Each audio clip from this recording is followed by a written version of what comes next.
Hi everyone. Today I will be sharing how I use a social contract in my classroom. This presentation is especially designed to provide an overview for my colleagues.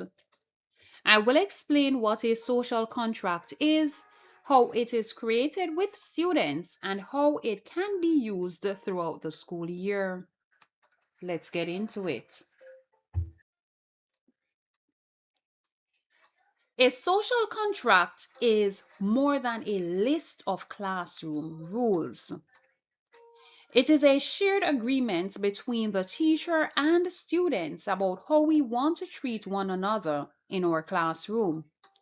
Rather than the teacher simply creating a list of rules, students have a voice in identifying the behaviors and interactions that will help everyone feel respected and successful.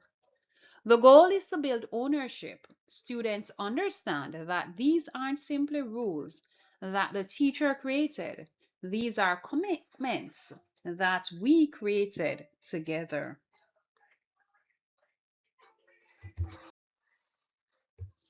Some might ask, why use a social contract and not just our classroom rule, right? We must understand that a social contract provides a common language for addressing behavior. It gives students a voice and creates a sense of ownership. It also gives the teacher a common language to use when addressing behavior. So instead of every correction feeling like a teacher imposed rule, I can refer students back to an agreement that we established together. Now let's get into creating the social contract. Before you create your contract, there are 4 questions that you must ask your students. On the screen, those questions are listed. You can pause the video and read them. These 4 questions will guide the conversation with the students. The first question focuses on the teacher-student relationship. The second focuses on peer relationship. The third gives students an opportunity to communicate what they need from their teacher. While the fourth one is important because mistakes are natural and it is a part of learning. Therefore, students need to know that mistakes can be addressed respectfully.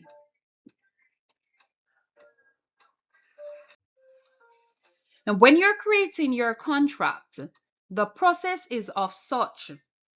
After asking your students those 4 questions, your student should respond. You should clarify those responses via a discussion. What do I mean? Say, for example, you ask your students how they would like to be treated by you, and one student say respect. You should in turn ask that student, what does respect look like? What will that look like in the classroom? Right? And then you need to clarify so that we are all in agreement as to how we will treat each other respectfully. You will also collaborate on your ideas. And that simply means that you will have some expectations that are given multiple times. Therefore, you can have more than one student saying respect. And if you have more than one student saying respect, you will not write the word respect multiple times. What you will do is to put a check mark beside the word respect or the expectation respect for all the students who gave the same response.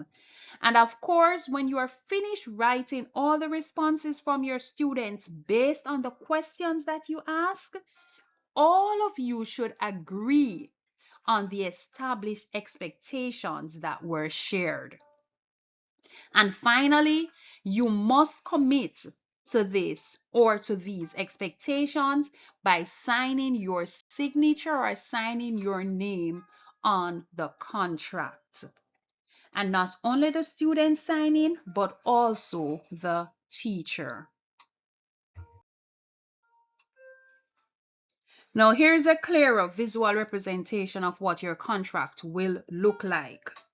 And we spoke about the process of you asking the questions, getting the responses, and clarifying what those responses will look like. And of course, if you have repeated ones, you will not write the expectation, you'll just put a check mark. Now, I want you to bear this in mind. On your social contract, you must have, and this is a must, one of the expectation must be effort, one must be listening, and the other one must be no put downs. You must have no put downs on your social contract along with effort and listening. And you will understand why those are important. Now, here's the most important, I would say one of the most important parts of your social contract or the process of the contract is bringing it to life, actually living the document. All right. So your social contract should not become something that is created at the beginning of the year and then forgotten. You should use it throughout the year as a reference point, and it should become a part of your classroom language. Now, let's look at some ways that your contract will become alive in your classroom. And on your screen, you see I have a list display in which you will need to use your social contract. Along with your social contract, we have some hand gestures. Those hand gestures are time out, foul, and check or help signal. Let's break down each of them. Your timeout is used when you have discussions. Say, for example, you give your class an activity to do and they're having a discussion on whatever topic you might have given them. And you say, hey guys, you have 5 minutes. At the end of 5 minutes, instead of using the jingles that we normally use in our class, like 1, 2, 3, all eyes on me, 3, 2, 1, all talking is done, you will use the timeout hand signal. And each student will look at you as they make eye contact with you and see that you have the timeout hand signal up. Each student will start putting up the same signal. And even for those students who don't recognize that you have the timeout hand signal up, will realize because their classmates, they are now doing the same. And as each student start putting up the timeout signal, you will compliment those students. You will start by saying, good job, so-and-so. Thank you, so-and-so. Good job, so-and-so. So you will compliment those students, and even the student who is still talking will start to recognize that, hey, something is happening here, and realize that the timeout signal is being held up and will follow suit. So that's how you regroup your class, you reset your class, and you bring your students back together after a discussion or some other activities that they are that involves movements and talking. Then we have the foul signal. Let's talk about how this one comes into play and how it ties in with your social contract. Remember earlier I said to you, on your social contract, you must have no put downs. This is where the foul comes in play.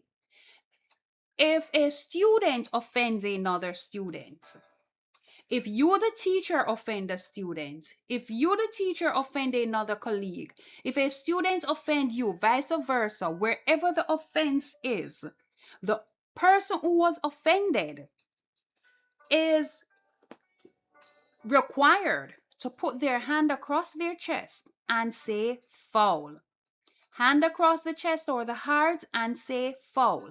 And when that person who was offended say foul, you who offend the person should apologize and give that person 2 compliments. You must say 2 nice things to that person. Do not find any excuse for your behavior. Apologize and give that person 2 compliments. All right. And then finally, we have the help or check signal. That means that This will help with your positive reinforcement or behavior corrections. The class will become responsible and accountable in pointing any student or teacher who is breaking the contract, point them back to that contract. So wherever in your classroom you have your contract place, the students are required to keep you accountable and to keep each other accountable by using the pointy finger to point you back to that contract if you are breaking it. I hope that was clear. And finally, teachers, the social contract is very powerful. Go create it. It will give your students a voice, not only to speak, but to live it. Model the expectations. Use it in your classroom. Make it part of your daily language. Revisit it daily. Use it when the classroom needs to reset. Own it. And remember, teachers, that it applies to everyone, not just the students, but first and foremost, it applies to you. Students learn the culture of the classroom not only from what we say, but from what we model. Thank you so much for listening. Bye bye.